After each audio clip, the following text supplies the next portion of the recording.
I'm in. Yep. Down on Hi, spring everybody. break. Thanks for being patient. We are excited to have a great panel today, as you can see.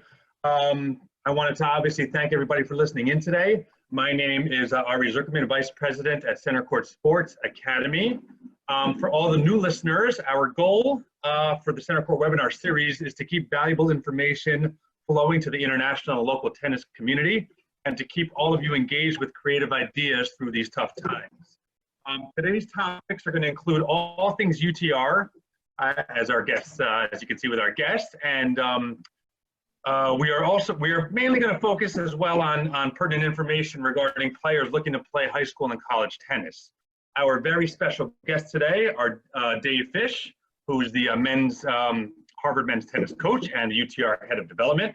Alongside Dave is Matt Andre, who's the UTR college program manager. For those of you that don't know, the UTR is the Universal Tennis Rating. It's an unbelievable system. Centercourt's been using it for 4 years, and you'll learn much more about it in the next hour. Joining us as well is my regular guest, legendary tennis coach Conrad Singh, who's the COO and director of coaching and head of performance at Centercourt Sports Academy. Finally, Rick Harrison is coming onto our webinar for the first time, who's going to add some valuable input as well. Rick is the Centercourt membership director. That being said, we are obviously going to have a Q&A. If anybody has any questions, certainly throw them into the chat. We'll get to them probably later on. We have an unbelievable presentation that Matt and Dave put together. So without further ado, I'm going to give the floor over to Matt. And, you know, we might throw questions in as well, but we look forward to your presentation. Awesome. Thank you, Ari. Thanks for the great introduction. I want to be sharing my screen, everyone, and excited to be here. I can speak on behalf of UTR. Centercourt's been an amazing partner and really has implemented UTR so well, and we're excited to share some great knowledge with you guys today. And as mentioned, please feel free to add questions in as we're going. We'll answer all the questions to the best of our ability, and hopefully you guys all leave here with a lot of new information on UTR. So just to start, we're going to be going over all things UTR, understanding the rating, how to use UTR for development, high school tennis, college tennis, and some really exciting new features that we've recently come out with that's just going to help everyone, whatever their goals are for tennis and their path. So again, my name is Matt Andre. I head up the college programs at Universal Tennis. My past life, I worked in tennis development for about 6 years in Florida with an academy called JTCC. A lot of experience coaching junior players like yourself. I've worked in zonals, player development camps, team challenges. So very familiar with that space. And Dave, I'll maybe give it to you to speak a little more about your background. Sure. So I finished up after a short career at Harvard. I think it lasted 44 years. And in the last 8 or 9 years, I had the good fortune to begin to understand this universal tennis rating and have looked at that as one of the most significant things that we can do in the world of tennis. And so I'm very excited to have our wonderful partners from Centercourt here, and they're great pros, talking with us tonight. And thank you all for the families and coaches and players who may tune into this, because I think that this is the greatest single point of leverage that is going to change tennis whenever we do get back to a new normal for tennis. And I think it's going to change thousands and thousands of people's lives. And so we're delighted to have this opportunity today to talk to you. Awesome. And we're going to start off with just an overall understanding of the rating. And Dave, everyone is our head of development and has been here since day one. So Dave, if you want to just go over our first few slides as mentioned. Sure. Well, the really exciting thing is that Universal has done something that's never been done before. It essentially says, look, with all the different, what we call verticals, the USTA junior tennis, college tennis, high school tennis, ITF, International Tennis Federation tennis, and the pros, nobody's ever taken a player's results across all of those verticals and put them together into one coherent package that shows that level of performance for that player, regardless of where that player, man or woman, regardless of age, all over the world. So right now we're ranking 1.7 million players around the world. We've taken in 14 million results. We're running an average of 1,500 events a month pre-COVID-19, and it's just changing people's lives everywhere we go. So we're excited about it. It is an algorithm-based rating system. So the beauty of UTR is that it's the best grouping tool we've ever seen, in addition to it having now deserving the title as the most accurate rating system in the world. And we'll go into details why that happens, but we also maintain the highest privacy standards concurrent with the European standards, the American standards, etc. What's really interesting on that next slide is that instead of a binary measurement of your ability, you either won or you lost. So if Matt beats me, if I had played a 7-5 in the third set match with him and Matt's rating was much better than him, I would actually get a lift to my rating. So that the beauty of UTR is it's a process-driven rating rather than outcome-driven. So instead of chasing points per round that I advance, I'm actually seeing how do I do against an opponent that I might not be expected to win, but if I can do better than the algorithm might predict, I will actually get a lift. If I play a player below me who the algorithm predicts I should beat that person by approximately this range, and I do it by better than that, I will also get a lift. So playing up and down are kind of equal strengths. The nice part is it measures the strength of your opponent. And so it's a more granular tool for assessing ability. Number two, this percentage of games won and lost is what makes it really special. And so that's what allows us to have this sort of granular look at it. The other thing that's exciting is if you're a player that, if you were a swimmer or a track person, you could lose a race, but still know you ran or swam your fastest time. And that's what UTR lets you do. And then we take up to 30 matches within the last 12 months. And that doesn't mean you need 30 matches. It just means we will take up to that, and those will begin dropping out. I think, Matt, why don't you jump in and talk about how it's calculated? Yeah, awesome. Thanks, Dave. That's all great stuff. So the match weight is super important when looking at UTR. Every match you're going to play is going to have a weight. And we look at 4 things when calculating match weight. Number one is the length of the match. So if you're playing best out of full 3 sets, that's going to have more weight than a fast 4 set. Or if you're doing best of 5. So longer the format, more the match weight's going to get. My favorite thing when speaking with junior players is talking about the competitiveness. So the closer the 2 UTR players are to each other, they actually get a little bit more weight than farther apart. So as a player, when you're looking at matches, you actually want to really welcome those matches that are close. So for example, a 10 playing a 9.5 is going to have more weight than a wider range. So a lot of times I hear juniors saying, I'm a 10 UTR, I only want to play a 12. Or I'm a 10, I don't want to play an 8. You really want to look for that UTR that is close to you. Of course, you can't always control that. And then going off that as well when talking about kind of expected outcome within matches and how the rating is calculated. So every match is going to have an expected outcome. So whether you are say you're a 10 playing an 11, there's going to be an expected outcome, just like if you were a 10 playing a 9. So what's great about that is no matter the situation, you have an opportunity to increase your UTR.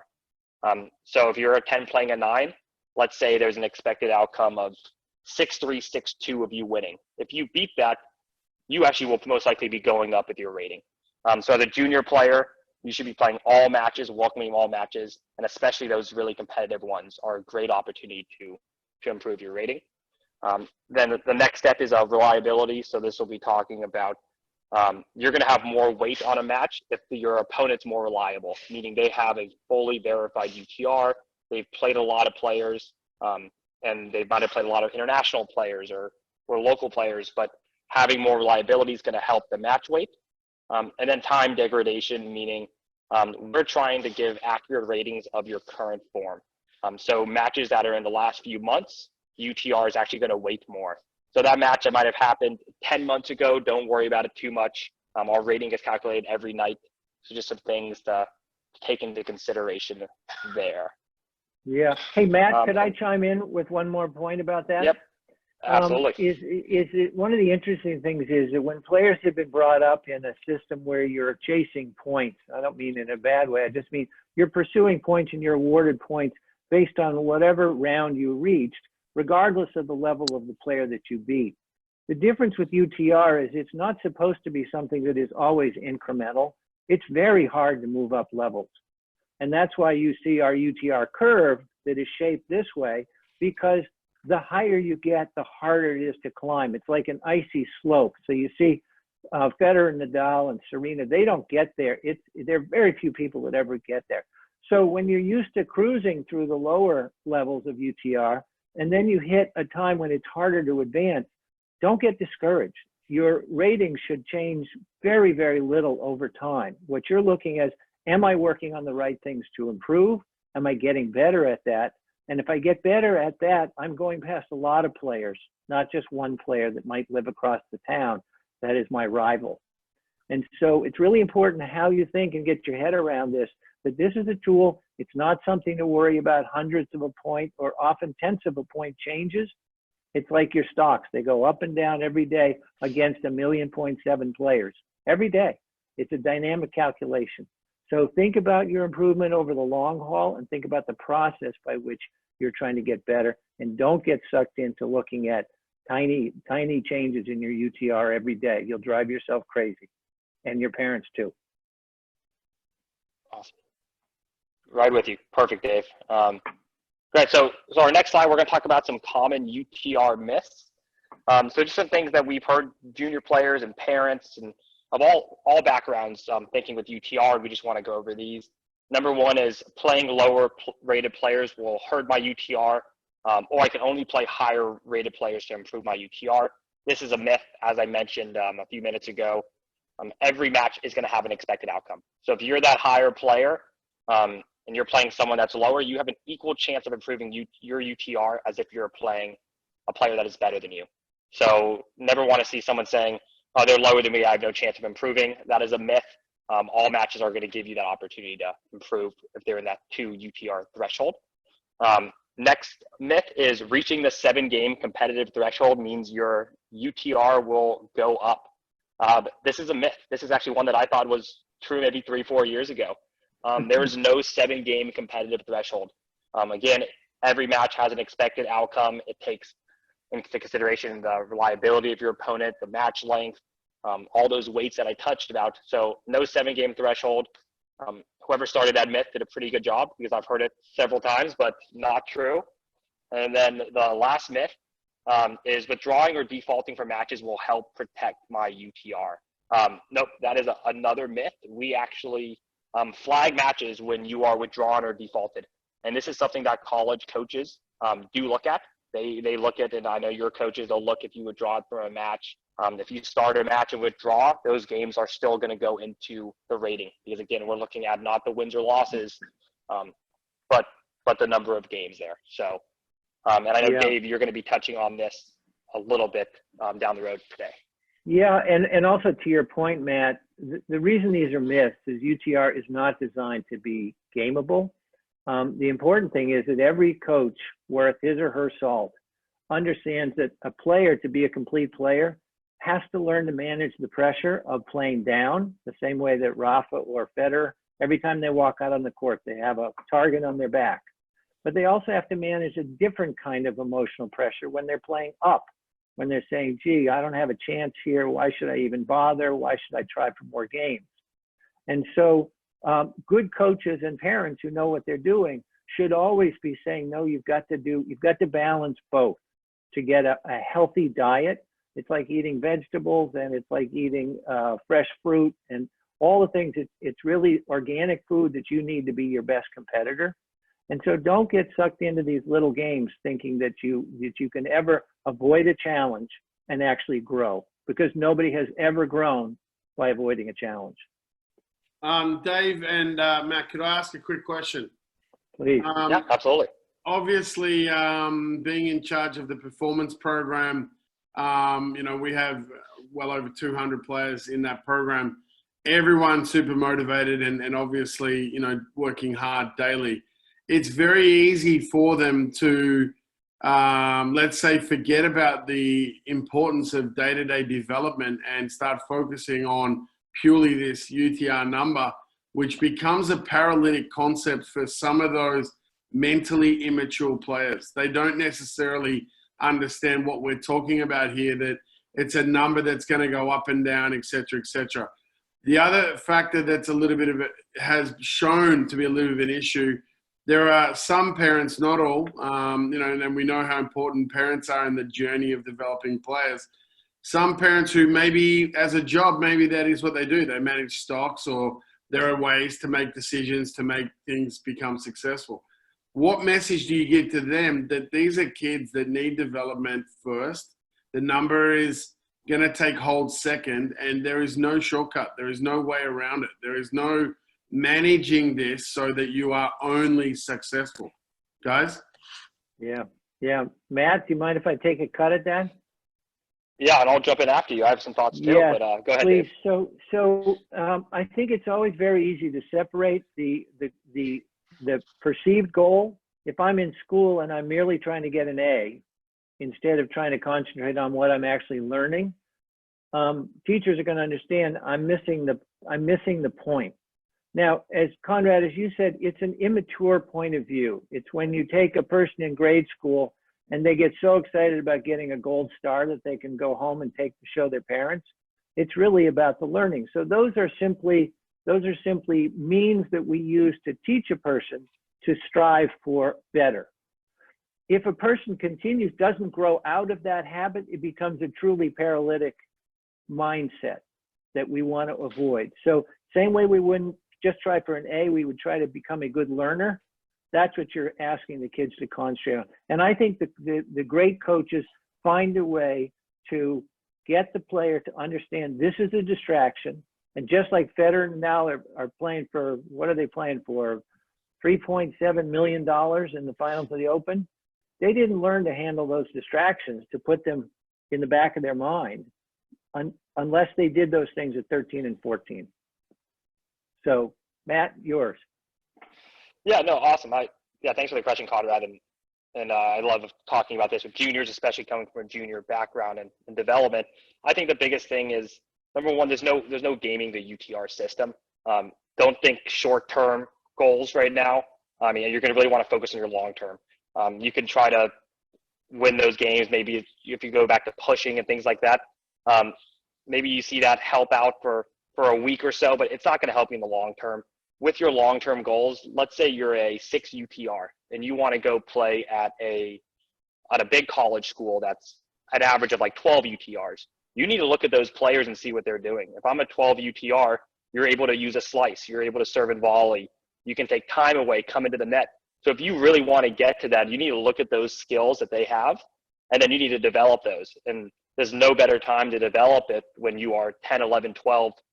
Everyone listening in, you have world-class coaches at Centercourt, and you really have to trust them. They know what they're doing. They know how to develop players, but there's no shortcuts to it. So I would really say focus on those long-term goals and see what you have to do to get there.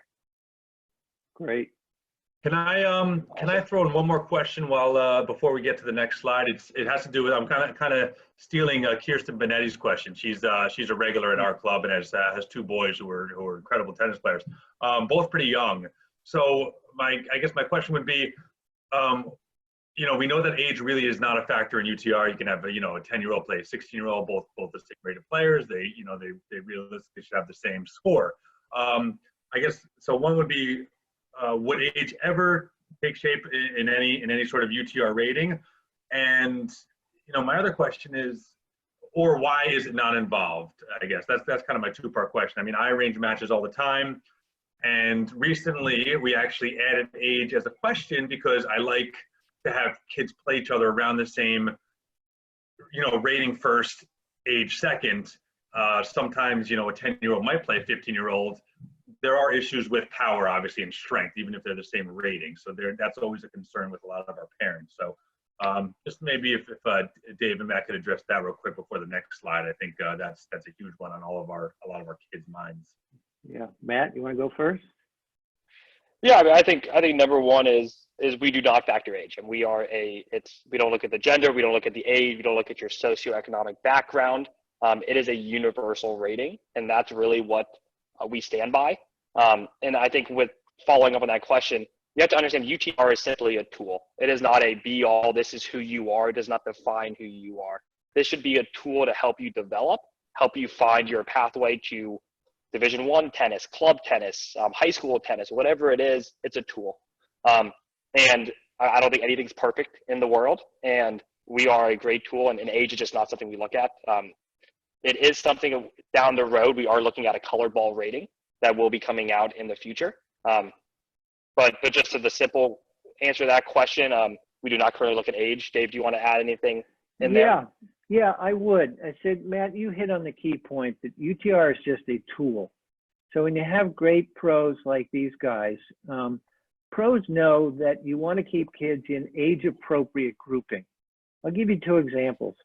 So there are two kinds of 13-year-olds. There's a 13-year-old that still has and I don't mean to insult anybody, but still hasn't grown into a deep voice and isn't growing a beard yet. And that person, when they age up into the 14s, they really may not be ready to move up. They may be very happy continuing to play with people of their level. And so tournament directors and club owners have a responsibility to allow those kids to still play in their social group appropriately.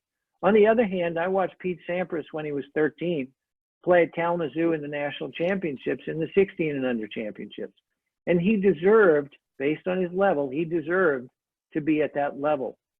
So age appropriateness is how good tournament directors use this tool properly. I'll give you another example. If you've got a player that was a great basketball player, he hurts himself, he comes out, his buddies on the tennis team say, hey, come out, you're 17 years old, and this kid's a great athlete, he knows how to get a couple of serves in, but he's really got a very low level rating. That person probably should not be put with the 10-year-olds who might beat the pants off him, because it would be very discouraging socially to be put in a group like that. And so there's a way to bracket an event for a high school player who might be more novice level. So this is how we count on tournament directors to use their brains, because the brains plus the technology is the winning combination. Perfect. Awesome. Thanks, Dave. I hope we got to that answer there. And again, any other questions or follow-ups, we're happy to help out there as we go through. Yeah, that's great. Yeah, we're always interested as you guys move forward into, a possible color ball system. We would Centercourt, and a lot of the parents would love to try it out, because we do have youth, orange and green ball and even red ball matches. So, right now, if they can get into the UTR family, that would be amazing down the road. Well, and Matt, if I could, say you have two players, one's a 10-year-old and one's a 17-year-old, but they're both 5.0 UTRs. Hasn't the advantages that the older player might have, strength advantages, maturity advantages, aren't those sort of baked into the cake in the UTR rating? Yes. Yeah. For sure. So, Rick, you can have a good match. Yeah, sorry, Matt, go ahead. No, I'm going to say, yeah, absolutely. I mean, if they're two fully reliable players and they are 5 UTRs, the rating is, if you see the data team we have, how much time we've been developing this for 9 years, it should be a very good match. Yes, the 17-year-old might have some height advantage and things, but at the end of the day, if that's the rating and it's reliable, I would be banking on that rating to be a pretty close match. Yeah, for sure. But yeah, so no, great question. Thanks, Rick. And so I want to jump into high school tennis a little bit. I know we have a wide audience here on this. Dave, if you want to touch on the high school tennis opportunities. Please, thanks, Matt. So one of the really exciting things about high school tennis is we have 340,000 players across the United States alone, let alone other countries like Australia or England or Canada that also play secondary school tennis. But the bad news about that group of people is it's the largest group of unconnected, underserved players in the world. And so UTR's mission has been to involve all of those players. So as a result, we're giving out for free our platform that Centercourt is actually paying us for. We're giving that platform free to any and all high school programs around the country. because essentially most high schools don't have budgets. They're still trying to get enough money for t-shirts, balls, net straps, etc. And so we so believe in that we believe that this will be the future of the game if we can keep those players involved. So it's a very exciting initiative that's going on.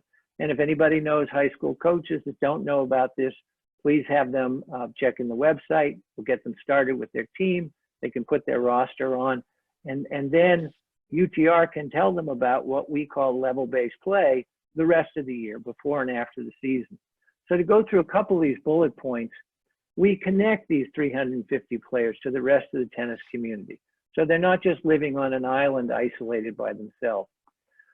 Beauty of it is that high school matches are just as official as USTA matches or verified matches that Conrad, Rick, and Mary will run at Centercourt. So it gives a level of credibility to high school, and we know that there's some terrific matches that happen, and we want players to get rewarded and recognized for that. So lots of this effort is to increase the profile of high school tennis, as well as increase the opportunity and connectedness for all these groups. And the nice part about it is once a high school coach has registered on the UTR platform and is on a roster, now college coaches, for the first time ever, college coaches can actually research that player and say, gee, I see that player from New Jersey who could play on my team. So not just can the player now message the coach and begin to follow that coach's program, and Matt will show you that in a few minutes, but that coach can actually reach out. And so it's a tremendous two-way connection that we're excited about. And the other part that we're excited about is that what Matt will show you is these college opportunities are available for a much wider range of players, lots of whom never thought they would have a chance to play in college. And so we're excited about that. The profile that you see for Atomic Isaac Grantham is really exciting. For the first time down in Texas, a player who was working at a grocery store every weekend and couldn't ever take the time off to play USTA events. When his high school coach finally started entering his matches, he was a pretty good player, not an elite level player. That person now is playing on a college scholarship in his second year. So it's a very exciting possibility that this opens up for a much bigger range of players who didn't ever think they had a chance. So first, if you're a young player, focus on how am I doing in my skills to play on my high school team, because you're in for a great experience. And secondly, then you're going to see that there's a wide range of programs that you can play in college. Matt, it's all yours.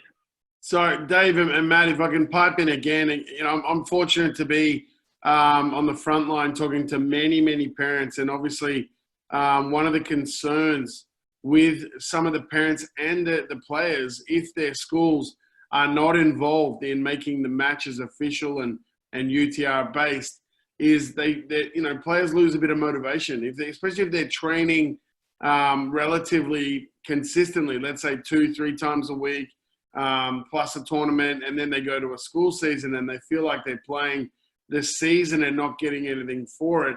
Quite often they lose motivation. So from our perspective and from my perspective, it is beyond critical that those players can continue to work on obviously their game, but because they're not able to train so much, can still contribute to their UTRs. So that when they come back to regular training, regular practice, and maybe USTA tournaments, they don't feel like they've sat stagnant. Many parents often ask us, you know, can you guys speak to the high school coaches to somehow find a way to make the matches become official? We have one girl who's a good player, you know, probably a 7.0, they're about 6.8, 7.0, who played a 8.0 and did really well. Didn't win, but did really well in a high school match. And I mean, she was really gutted, and her dad was really gutted. No one could see that. It didn't stand for anything. So I really hope that the high school coaches do take it on board, that this is a great way to not have those players lose a little bit of competitive motivation. And so getting the matches official, I believe it's very easy to do. Would that be right, Matt? Yeah, absolutely. Any high school player, any high school coach you guys know that wants to get on board, we're happy to help them, happy to speak with them. I know Dave does this as well every day. Your support is very important in this as a community. I mean, we really are a global tennis community. and we're not as strong without you guys. So if you guys have a team that you want to get on UTR, again, it's a free product. We will work with your coach as much as possible to get it up and running. But such a great tool to be able to get verified matches essentially in your backyard without having to travel during high school season. And again, as I'm going to talk about college, the team environment of tennis is such a fun opportunity and something I think that's taken for granted a little bit, where I think if you have opportunities to play high school, play college tennis, it really makes it fun. And Dave, you want to touch on that at all? Yeah, well, just what Conrad said, it makes a person more appealing to a college coach, because when tennis players grow up in a single individual person sport, they often don't have the hardiness to deal with adversity or someone else maybe playing above them. So the college coaches are always looking for that team player that actually understands, if I go out on the court every day and my pledge is to make my teammates better, every time I give you my best workout, you're going to get better. Imagine then you have a team of go-givers instead of go-getters. And that's what college coaches are looking at. So it's a huge lift. It's also a great break for kids from the pressure. And the other point that I would make is I know a famous Wimbledon champion named Ian Crookenden, who came from New Zealand. And he grew up playing handicap matches. They would play anybody they could play in the club. If a kid only had a good forehand, they would play a set against hitting only to his forehand. They handicapped everything, and they became so capable of getting something good out of every player that they hit with, that they became much more inventive, creative. They learned to hit to one spot on the court, which Conrad and Rick, you know this is an important skill. Sometimes guys got a lousy backhand. You just keep hammering that backhand. And so there's something that you can learn out of every situation. If you've never served and volleyed and you get a chance to play a weaker player, go serve and volley against that player and learn something. Become a better player just at one thing that you finish that practice a day. And when you're a good player and you're around less experienced players, your ability to become a leader is reinforced enormously. And you learn to actually care about someone besides yourself, which is also the mark of a young leader. And you don't pick up those skills if you're never around able to contribute to someone's welfare besides your own. That's very well said, Dave. Thank you. Yeah, Dave, well, if I can again pipe in, love that you said that. I mean, it's such a common question from parents. What are coaches looking for? Obviously, we know the prerequisites that are never going to change. Great student, GPAs, SATs, etc., etc. But I was speaking to an Ivy League coach last week who was investigating or looking into one of the players we have, and he did not even ask me about, you know, how's he serve, how's his forehand, how's his full. All he wanted to know is he a giver? Is he a team player? Is he gritty? Is he going to be able to step up when he's struggling? Is he going to contribute when he's injured? Is he going to be on the sideline? Is he going to warm up, you know, that young guy who's walking on?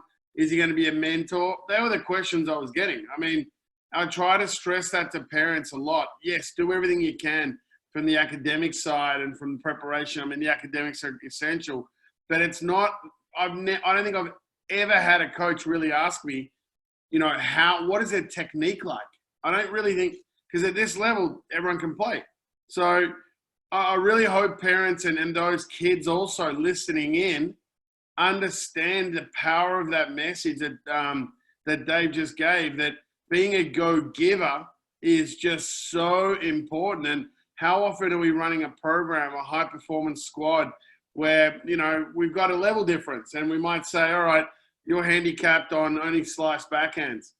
In the long run, that is definitely going to help that player. But in the short term, we often get a bad reaction.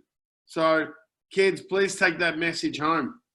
Yeah, and Conrad, if I could add on that, I tend to call it, you actually used the term yourself, it's an immature reaction.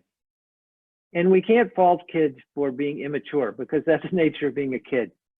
And so what we do is we try to draw them into a stronger framework for understanding their own development and their ability to contribute to other people. But I would add that college coaches are also looking at families. They're looking at how the parents interact. They're looking at whether the kid talks back to the parents, when the parents are just enthusiastic and the kid shuts them down. They're looking at whether the parent jumps out and carries the rackets off the court or brings the kid bananas. They're looking to see, is this person going to be a high maintenance person that I'm going to take on, or are they coming out of a family that has challenged the growth of their young people with age appropriate challenges, expects them to do things that they're perfectly capable of doing, and doesn't keep treating them when they're 17 as if they're 14 again.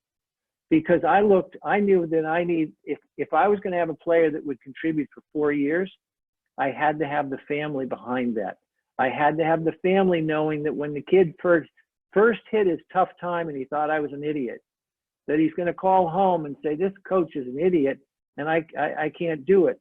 If the parents think they've got to defend their son at that point, I've got an infantilized son playing on my team. If the parent says, this is what we trained you for, you talk to your coach, don't expect him to change his mind just because it doesn't feel right to you, but treat him like an adult, a young adult. You're going to have to go in and talk to a boss sometime about a raise, and this is how these kids practice. So we look for the parents that have brought the kids up with the right fundamentals, and it never starts too early.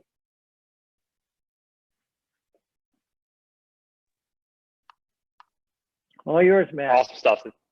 Perfect. Great. Thank you. We can talk about this all day long. It's awesome. Forever. So as we're talking, what we love to do, so as we're going into college tennis, we're now actually going to show you a little bit more about what our product has to offer, how to use the UTR tools to find prospective colleges in that junior developmental pathway. To start off, this is a really cool slide. If anyone hasn't seen this out here, it is the player UTR distribution in college tennis today. The number one message we want to get across is college tennis provides opportunities for players of all levels. So as you look at the male chart on the left, believe it or not, 56% of college men fall between a 3 and a 10 UTR.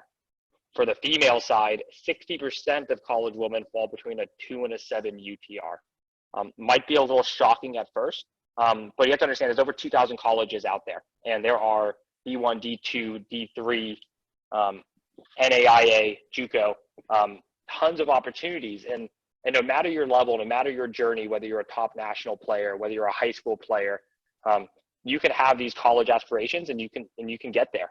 And just setting those goals, understanding the choices. So as you see here, you're going to see the D1 is more towards the higher range, where it's between mostly a 9 and a 14 UTR for men. For the women's, it goes up to a 12 UTR.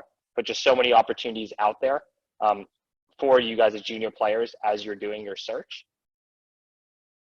I'm going to kind of go through here, and I'm going to give it over to Dave for a quick few minutes again, where our main takeaways are what we're about to. Sorry, Dave. No, that's fine. I think, Matt, we've touched on a lot of these. Opportunities are open for everybody.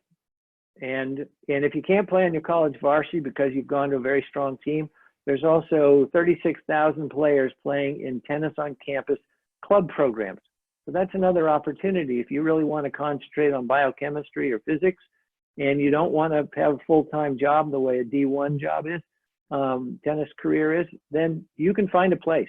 So there's no reason to stop your tennis.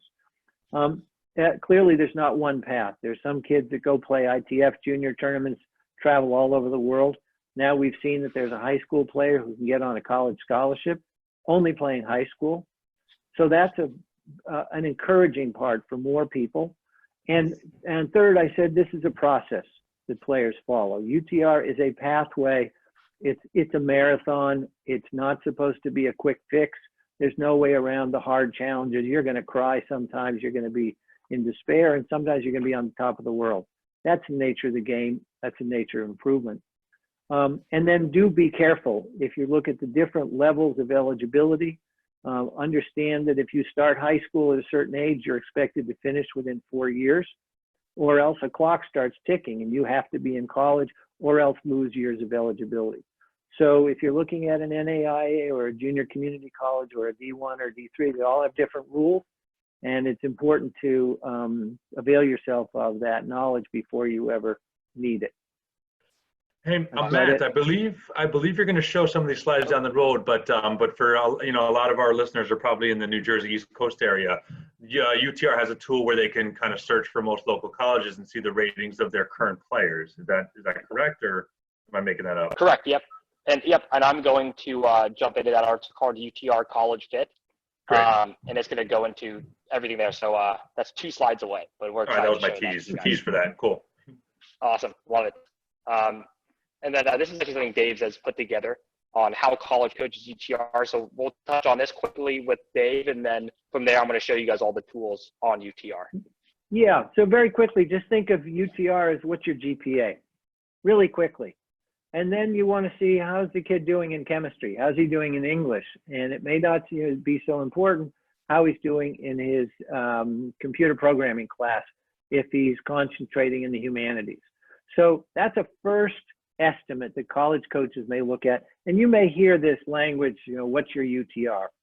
College coaches are not simpletons, and as I said, they begin to look at all the other factors once they've established, is this person in a reasonable range where I can see that person play? And Matt will show you the great tool, UTR Fit. So, and then Matt also talked about character. And college coaches asked us to start recording how many times a player defaults or doesn't finish a match or drops out of a tournament, because we know that's developmentally an unhealthy practice. It's also really discourteous to the player who's there expecting a match. So if we think we're developing character, you develop character by show up, keep your commitment, etc. College coaches called it a wuss factor. They want to know, and we didn't want to put a red letter on someone and say, this guy's a terrible person. No, that's an immature attitude. And so college coaches wanted to see that. In the same way you use your academics, I'm going to look at your essays, your interviews, your recommendations, etc. I'm going to look beyond your SATs, beyond your GPA, and see what kind of student you would be in my class. In the same way the tennis coach is going to see what kind of player you would be when you're sitting in my practice. That's it. Awesome. Thank you, Dave. So without further ado, we come to College Fit. So leading up to all this, so I'm going to do a quick high-level overview of all the tools, and then I'm actually going to give everyone a live demo and how you can access these. So College Fit's great as you're starting potential lists, what you can do. Anyone with a free profile. I understand a lot of you guys are in the Power subscription, which is going to give you some more features as well. You can put in your UTR up here, put in let's say UTR, that's going to be your goal, where you want to play within a lineup, and you're then going to be able to search over 2,000 schools and where you fit. So I'll be going into that in a live demo. Once you go to the college roster or the college team page, you can look at their roster. So if I said I was going to wanted to be a 13, I would know where I'd fit within the roster. Also keep an eye out for their graduating year. A team with more seniors are going to have a few more openings as you're contacting these schools and you're making your list. So you can look at the team rosters. I'll be showing that as well. We've also developed a really amazing new feature that actually shows the team's conference comparison for their top 6 lineup versus the rest of the conference. So the red dots are going to be Stanford. The rest are going to be within the Pac-12. As a junior player, what I would do here is I would say you can get a better understanding of where you would fit within a conference. If I'm a 12.5 UTR and you come across here, you'd probably be around that 5-6 range at the current time in the Pac-12. So as you're on these college pages, which I'll show you, take advantage of this tool. It gives you a really good overlook of the conference and strength. From there, as you go to these college pages, highly recommend following these schools. This is letting a coach know that you are interested. So I'm going to show you this again in the product, but you can follow as many schools as you want, create your list. You'll get updates from the schools on schedules if they're hosting events. The colleges are now running events, which is a really good opportunity to actually get in front of college coaches. But take advantage of following these schools. And then the last thing I show you before we go into the UTR is, as a player, any profile, you can now update your student info. So this is an example here of a player's student info. This is a free feature for everyone. The only people who will see this information are college coaches. Your academy coaches won't see this. This is going to be for college coaches only that are on our college subscription. So update this information, put in your private coach. This is super important if you are under the recruiting age. So if Conrad's your coach, put in Conrad's name. Hope that's okay, Conrad. And then they will contact him and they'll know more about you. So this is a new feature you can do. And from there, I do want to jump into actually seeing the inside the product, what this looks like. Hopefully everyone can see my screen here. So we're going to be on our UTR homepage. Just from a high level overview, we've really become so much more than a rating where we have players, events, webinars. If you haven't seen our UTR All Access series, I actually think Ali Risk is on a webinar right now with our team. And then you can come down here further. You can see top pro players, college. We have junior world rankings now for U18, U16. We have high school ratings. So if your high school team is on here, you can actually see your high school rating. But for finding college fit, which is what I'm going to show next, two options. You can hit college fit here, or you can come up in the search bar and hit colleges. Once you go there, you're going to have your college fit page. So these are going to be all the colleges. It's going to be filtered by Power 6. What Power 6 is, it takes your top 6 players in lineup by UTR, adds them up, rounds them to the nearest whole number. These will actually soon be 2 decimal points for all Power subscribers. I believe it's going to be in our next release. And an example here, I'm going to say I want to be a 12.5 UTR playing top 6. Let's say we're going to be a male player right now.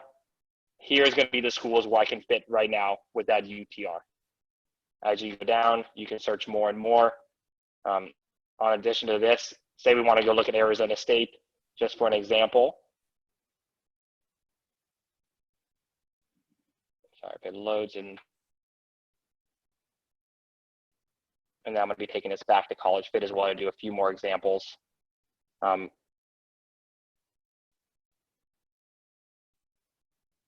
once you get to the page, you can come down here. Sorry, it's a little slow with the Wi-Fi and work from home. You're going to have their team banner photo up here. We're going to have our chart. You're going to be able to go on to their roster. So I said I wanted to be a 12.5 in top 6. If you look at here, I would fall right into here. But this is a great way for you as a player to start seeing where you can fit within a lineup. So super great tool here. I'm actually going to go back into college fit. I'm going to do a few more examples. So again, as you hit colleges here, college fit's going to come up. Let's say I'm an 8.5 top 6 UTR. We can go to the gender. Let's go female right now. You're going to see these schools. So tons of opportunities no matter what your UTR range is. If you want to go by division, you can go into here. If you want to go with conference, and then you can go with location as well. So if you haven't taken advantage of this, spend some time, start creating lists, and then follow those schools as well. I'm going to be showing a few more team pages here. So I pulled up a New Jersey school at Princeton. So say you're interested in Princeton, number one, follow them. Follow as many schools as you'd like. You're going to have coaches over here. Again, you can see the roster. I am going to take a closer look into our UTR lineup versus conference. So this is going to be Princeton versus the Ivy League. Pretty cool. As you hover over the dot, it'll actually say who the player is. And then if you hover over the other team, it will across the board light up that team. So brown is all lit up now in that yellow neon color.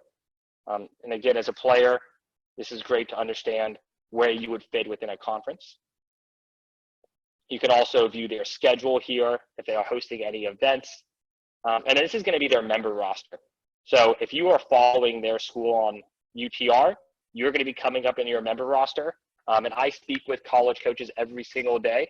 That is my job, and they are looking at this member roster. They notice if you're following them. If you're a junior player, they know, and they can also then message you directly.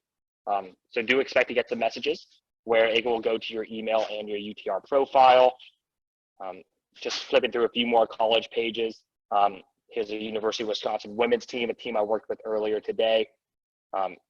Again, and also college coaches, they are going to have this message bubble. It's a feature that college coaches are turning on where you can actually message the coaches directly through UTR. So a good way to get in contact with them. One more page here. We also have media tabs on colleges, so check out their media. This is really becoming that new landing page for college tennis. So really take advantage of what we have here, and we're excited to continue growing this. And then there's just two more quick demos I want to show here is what you can do as a player to help get noticed. So as a player, I've actually put together this guide, and I think this is super important for all players, and I will share this with your coaches, everyone listening in, where you want to actually go ahead and complete your college profile for recruiting. You want to have that photo. You want to have a banner photo. It shows coaches you're being proactive. You want to fill out your where you train academy-wise. You can do an about section. You can then do your academic info, as I mentioned. I'm going to jump over here. So I'm actually on my profile here. So on your tab, there's student info. Come in here. You can put your high school, location. If you have your test grades, put them in here. You're also able to leave those blank. You can upload a tennis transcript or a resume, what your current coursework is. I'm going to show you a complete profile here. There's a colleague that we work with. He's going to have GPA, SAT score, transcript. Coaches will be able to download this. Dave Fish is the coach here. And then they're going to be able to see your age and graduating year. And from there, that's the quick demo of what we have here. And then I guess we can open up to any questions, or Dave or anyone wants to jump in on that. Can I jump in real quick on the recruiting aspect of it? Because I guess, Matt, you just said you talk to coaches pretty much all the time. How much recruiting right now is going on through them, just kind of searching, for certain types of players in certain areas, as opposed to in the past, or, yeah. I mean, what are the coaches saying? Right now, coaches are at home. That is what I'm hearing, and they have time on their hands more than ever, and they are using UTR. Our just outreach and how many coaches are coming to us right now asking, we need to get on all these new features. I'm actually going to show you one more demo as you brought that. They are looking for profiles now, and they are looking for profiles that are complete, because it shows that their message is going to get received, that you're proactive on there. So there is recruiting being done right now. There's no visits that kids can do, but that communication, that outreach they're doing is happening. And for our coaches' view, I do want to show you guys this. Coaches actually have these features where they can put in graduating year. They can also put in age. So if we want to go ages 15 to 18, we want to go 21, 22. Sorry, bear with me as this loads. They want to do a UTR range. Let's say they're looking for a 9 to a 12. Perfect. Oh, I don't think it picked that one up. They want to do it. That didn't pick up there, but they're going on here and they are looking for players. They're able to see your age and graduating year as you're filling that information out. And when they see a player with a photo here, they are more likely to reach out to you, knowing that you're proactive. Their message will be received. Interesting. Yeah, I see some of our kids there. Awesome. Yeah. No. So you're going to be viewed here. So it's great. It's a great feature. And if they see this message bubble, they might reach out to you. So be sure your profile is complete. And as mentioned, I will share this guide with everyone in the Centercourt team to share with your players. Awesome. That's massive. That's a great tool. And I guess, I mean, what was more or less the old school way of recruiting, going to, I guess, tournaments, obviously, right? And just watching players there. I guess this is a little bit easier and less expensive. It definitely causes helps with the travel part, and right. Guys, what I'm hearing from coaches is, with everything happening right now, there's probably going to be even less travel. So coaches really are going to jump onto UTR a little bit more.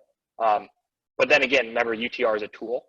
This is going to be a starting point at times for coaches, and then that's going to open up the conversation. Then they want to know about your character. They're going to want to see you play. If you have videos of you playing, if travel's less, super important to get those taken care of. But coaches are using this as a tool for starting that recruiting process. And Dave, you may have a few thoughts here too. I think you're on mute, Dave. Sorry. So this is simply what coaches are using. I mean, I use it 20 times a day. when I would come on. And for me,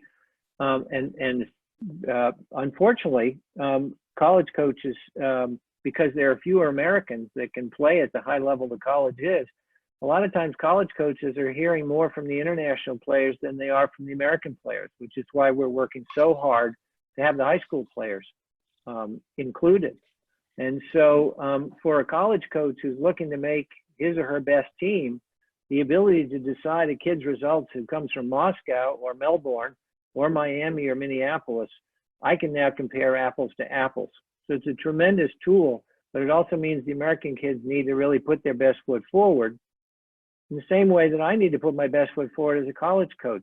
If someone comes on and looks at the Harvard page, and I'm not controlling it now, but if it's not up to date and used as a promotional vehicle, and another coach, a rival is, then we don't look as up to date, as sort of polished as another college. And so a recruit should think that same way. The same way you want to clear up your Facebook posts, and because everybody's going to look at Facebook posts, see what you do. And so it's first impressions matter a lot, and it's hard to change a bad first impression. I love it. Absolutely. Yeah, I mean, do you want to open up for some questions, or I don't know, do Rick and Conrad, do you guys have any questions about the College Fit tool? Before we get into some questions from the audience. I might, Ari. Look, Dave, you mentioned the international players. Obviously, I come from Melbourne, Australia. I was in China for 15 years before being here in the US. And many players are looking for those opportunities to get to colleges. And I really feel like UTR has become a really simple way for those people to get in touch with the coaches and give themselves a chance. My question is kind of reverse to that. Do coaches consider players contacting them, by message or not by the old school way to be an okay thing? Because I have heard coaches say, if I get an email and it says, "Dear Coach," or it doesn't address me by my name, then I'm not even going to read the email. I mean, is that true? Actually, depending on the level, if you're trying to catch a coach's attention, to not even take the time to be courteous enough to address the coach by name, that's a shortcoming, in my opinion. And so, and I would occasionally get letters that say, "Dear Coach Fish, I've always wanted to be at Princeton," and so that means, it's another carelessness, and they have a lot of egg on their face after that. So really taking the time, understanding we've got great technology, but don't just use it to be lazy. Use it to understand what that program is like, because same way you go in for a job interview, you don't go in and say to the president, "Hey, tell me about your company." Yeah. It's like, no, I want to know the person that's cared enough to do real research, understands how we did last year. And that's an evidence of his commitment and caring, not just trying to find, will you give me a scholarship? That tells a lot about you. The other part to the question, if I could ask it quickly, I've had guys send videos, to me saying, "Could you help us to find the right coach?" I swear they would have spent thousands of dollars on this unbelievable Hollywood quality production with insane music coming from the hottest DJ that's out there and this, whoa, flashy stuff. I've heard coaches say they look at 90 seconds and they're done. So what advice do you give anyone that, maybe doesn't have the ability to get to this crazy, insane, amazing camera? What could they do that's considered to be a good, decent quality video for a coach? It's a wonderful question, Ari. In Harvard admissions, the admissions directors used to have a phrase that said, "The thicker the folder, the thicker the student." And so the more fluff that they got thrown at them by senators and congressmen and people that didn't know the player, the more the red flag went up and said, this player may not be able to handle on it, his or her own. Same thing with the college player.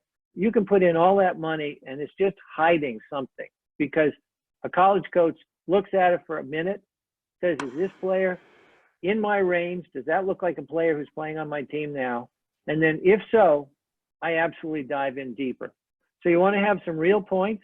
Ideally, you don't want to have points that are scripted so that you're playing against a duffer on the other side of the court who's just setting you up and you look like you never miss a forehand. That you're playing a real match, because that's what a coach is recruiting, is a real player, not someone that, technology has put together some highlights, makes him look like Roger Federer.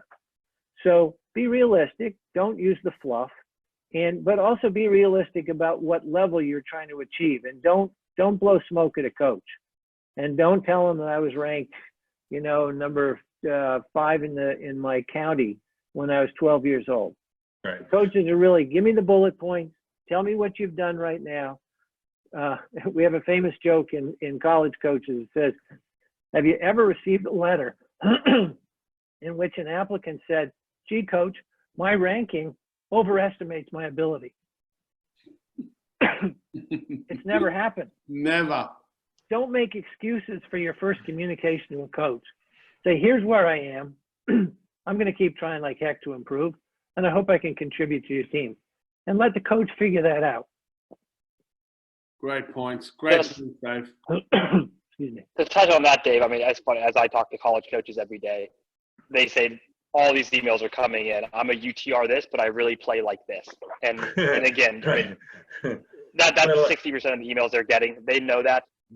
Yeah. And they really do rely. I mean, UTR is a big part of what they do. We work with them very closely. Our goal is to give them tools to help them better recruit and evaluate players. So they understand. They're going to look at your results. Be really proactive. They want to see emails from you, not from your parents. They want on the videos, they want to see point play. When I'm talking to college coaches, we talk about recruiting all the time, and they can see a lot within that first 2 to 3 minutes of point play. You don't need to fluff it up with all of this, and we know you can hit a fed ball forehand. It's the point play that's really important to them. Yeah, and really what point play shows is your ability to make decisions under pressure. Anybody can get out and repeat something against a practice wall or against a fed ball and look like, wow, that player is sensational. But when you get into the decision making, some players make good decisions because they played a lot of matches, both up and down, and they are comfortable with their decision making. That's why Roger Federer is so brilliant. He's always calculating what's the result of this shot that I can expect. And so players get better the more matches they play. And I would venture to say that our European counterparts play many more matches under pressure than the American players. The American players tend to get coaches, they feed them balls, the kid comes off feeling like a hero after a Tuesday clinic, and then on Saturday wonders why he doesn't belong on the court. The only way to do that is to pressure test those skills, and those skills will hold up when you get used to competing under pressure, and there's no way to do it other than playing matches. So the more matches you can get, as Matt said, close to around your level, so there's not a stretch too far either way, that's the optimal way to develop a pathway forward. Yeah, luckily Conrad does a great job of that. I mean, we push our kids, as best as we can to train to compete on the weekends. Whether it's USTA, UTR, hitting with friends, USTA and UTR. We have kids that, hey, I just got knocked out of USTA tournament. Can I play a match? So I totally agree that there's really no substitute for getting out there. Sorry, could I ask one question? I know we're going to have to wrap it up shortly. A few more. There's very little talk about the Doubles UTR, which, we all know a lot of players that were good, solid singles players, but exceptional doubles players. And so what's your take on that? And, even the events we run, we've been talking recently about holding a lot more kind of Super League events where it's team-based, so singles and doubles, and playing, reverse doubles, reverse singles, because we feel that the double side is very important, obviously, in development. What do you guys take on the importance of doubles and the Doubles UTR? Yeah, Matt, I might try that as a college coach. It's like the biggest bonanza when I can get a player who's an extra special doubles player, because college teams are so even right now that these teams are fiercely competitive and they're good enough to split 3 and 3 in the singles. who can ever come out and get a top #1 team and move everybody else down, it's a winner. The great seasons are made by having a great doubles team. So just what you're doing is what American players lack. And it's a big advantage that Americans have because Europeans tend to not take doubles as seriously. And so the kids that come out of the good programs where they've played doubles, they've improved their single skills, just the way McEnroe used to play doubles as a way of training. He got a little bored by training, but he loved doubles because he was working on serve, return, first volley, which was his singles game. And so doubles is absolutely paramount. And you don't wait until you get to be 16 to say, now I'm working on my transition to a college game. You have to learn to do it. It's like learning a slice. You don't learn a slice till you're 16 because someone says, you're going to hit a slice like this. You're never going to get the feel. If a coach understands, we're going to give you a full toolkit. It's going to take a while for that to look like a mature tool, but then that player is really equipped to handle it. Now you look at Roger Federer, he can win with Wawrinka over the Bryan brothers in the Olympics. They're good, and he knows how to volley. He knows how to return. So I would say more power to you, and the college coach is going to put a red carpet out for you if you're a good doubles player.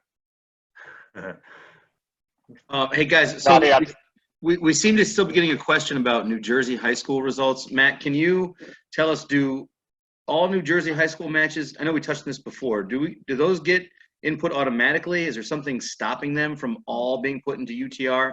How's that supposed to work? Coach have to put them in, right? Yeah. So Matt, I might touch that because we've been working Dave, closely. you're in the high school space more than me. Yeah, we've been working closely with the New Jersey Athletic Association, and their desire is to get all teams in.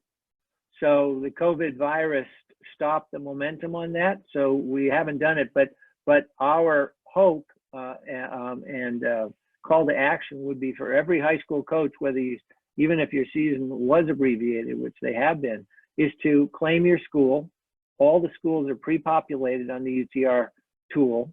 Claim your school and then invite all the kids on your roster to join, because then they're in the system. You can communicate with them. You can message them. You can set performance goals for how many push-ups and sit-ups you do. You can have a way of communicating. It's an unbelievable tool that every high school coach can take advantage of. Okay, so to get your New Jersey high school results put in, it's really just up to whoever your coach is. It's up to the coach, and if the coaches won't lift a finger, there's not a lot you can do. So parental pressure, just subtle pressure to say, if you know what's good for you, you'll get the results in.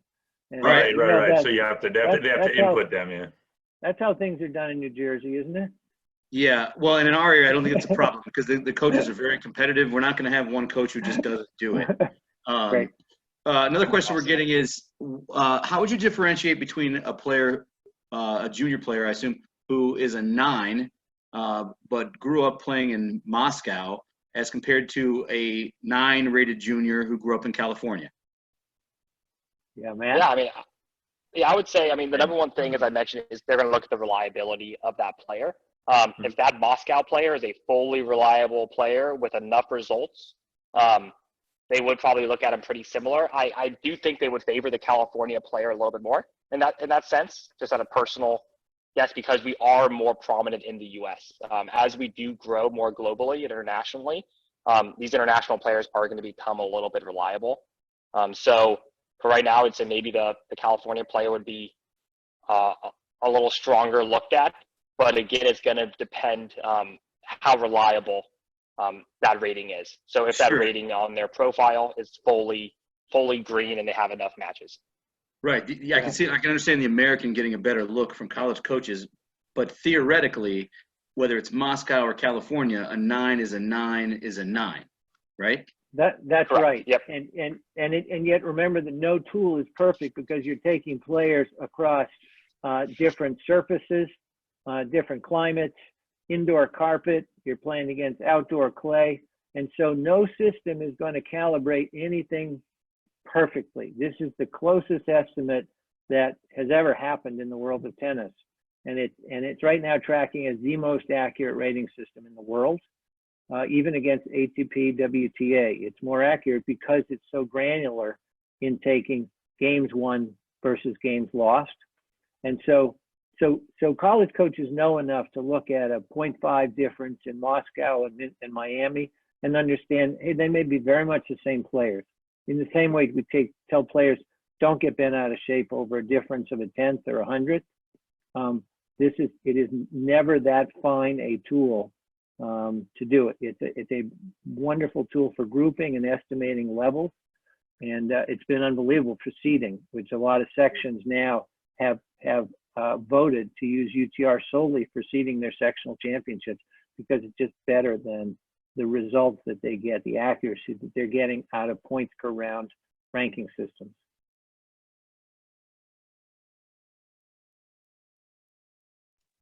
Okay. We did get a question. We did get a question. I guess that might have been before you guys talked about doubles, but I guess do college coaches look at UTR doubles as well? Because there's probably a lot less players that have that rating, but is that? Well, Ari, they all have a doubles rating if Right. they have any doubles results. If they have And any in results, fact, right? They might be reliable. in fact, in USTA adult league results, 90% of the matches are doubles. So those players may only have a doubles rating. So those players do have that. And in fact, if I had a doubles specialist on my team, his doubles rating would usually be higher than his singles rating. So Gotcha. it's accurate. And as we get more data, it will continue to track more and more accurately. We're still having countries come on board all the time and say, I want our results in there, because if we don't have the domestic results from a certain country, those juniors are at a disadvantage when being recruited. And so there's a kind of market pressure to get their results in. And that's why we're working so hard with high school too. And just to touch on that, I mean, our data team, our goal is to improve the rating every single day. We learn every day. We learn from results. We're testing. We do have a doubles rating out. That's getting so much better, and they're spending a lot of time on it. So absolutely, they will look at the doubles UTR. And obviously the singles is probably the first one they see. But then again, they're also going to look at it when they can see you play and looking if you can volley, if you come into the net, all of those things. So yeah, absolutely. Awesome. Yeah, there's just less doubles events, I think, available. We don't run as many just because it's harder overall for a number of reasons to. Of course. But yeah, I mean, we're always looking for creative ideas to get more doubles involved. But let me see. I have okay. We got a nice question from Dave Schembach. You want to know about the UTR pro players? I guess. I mean, what's the difference between like a number one player like a Djokovic and let's say like a top 200 guy like I don't know a Donald Young or Noah Rubin as compared to let's say like a top college guy at Harvard or Michigan? I mean, in terms of just numbers, are they close? Yeah, let me see if I can. I'll share my screen real quick. Let's see what we can. Yeah, if you can do a shared screen on just so people have an idea of what we're looking at is. I know Novak's probably yeah. Well, Novak's 16 and Novak, change. A guy like Noah Rubin's going to be 15 and change, and a guy at a top college like a SEC school or something is going to be a 13 and change probably.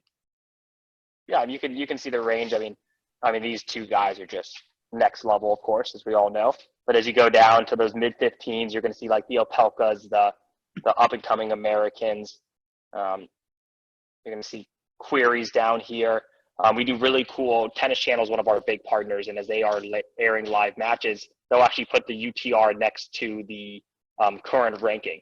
And a lot of times the UTR is a little more accurate because a number of reasons why someone's ranking may be where it is due to injury. But I will show you some of the college players quickly here. Do you guys have a surface rating? I saw that at some point on the Tennis Channel where you had surface ratings. We do have a surface rating. Those are internal, and we'll release them within like the Tennis Channel coverages.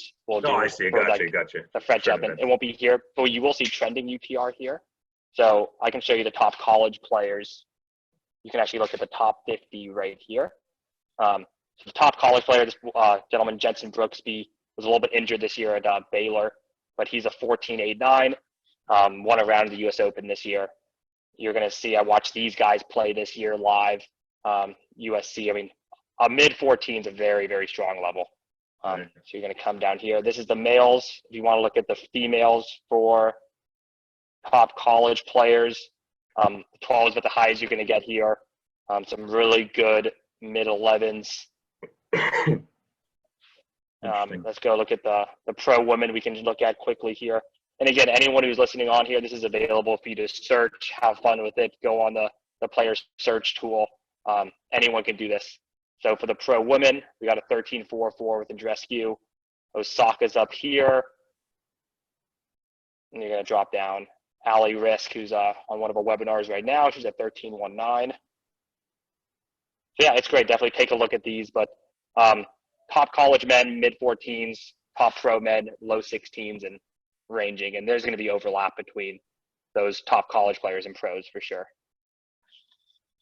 And the other point about that, Matt, that helps is that when college players come out of college and they try to play the ATP Tour or the WTA Tour, they're good enough to compete at a certain level on either tour, but because they don't have ranking points on that individual ATP or WTA, they often don't. It's very hard for them to qualify until they've played for 6 or 7 months out there.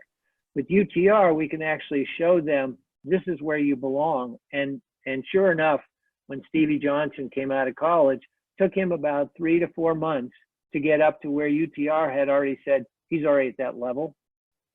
So it helps players understand where am I against this landscape of all the pros in the world. And so it's a great developmental tool for them to judge, is this worthwhile for me to go out there? Love it. Yeah, I hope that's awesome information. I mean, we could talk to these guys forever. We definitely would want to have Dave and Matt back, and hopefully you guys will have us on a UTR webinar. Before we go, we have a number of great talks, and then maybe Matt, you can pull up your UTR talks as well if people want to join them. We have Gigi Fernandez coming on Thursday. We're excited. I believe we both wanted Nick Bollettieri. He's very entertaining. So Nick's coming on next week for us. Coach Mark Kovacs. Most of the people listening probably have our schedule. We'll send it out as well.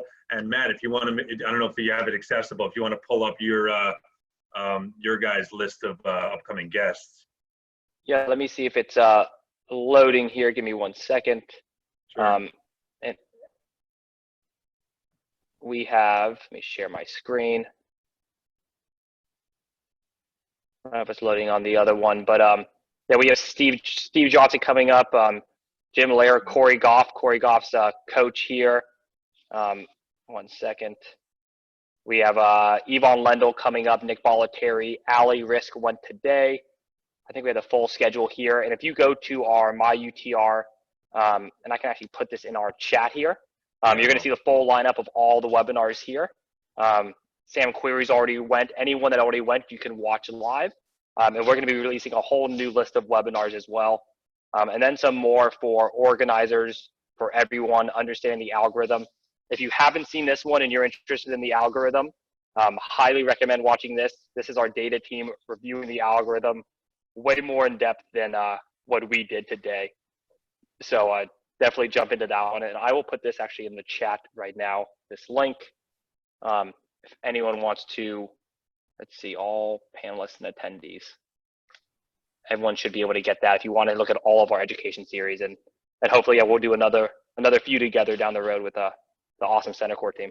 Yeah, awesome. Yeah, that's this was great. This was our longest one yet, and it was highly engaging. So, I mean, very cool. Lots of incredible information. I'm sure all the parents and kids found it helpful.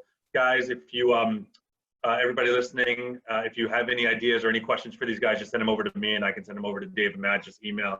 Everybody's probably got my email, ari@centercourtclub.com.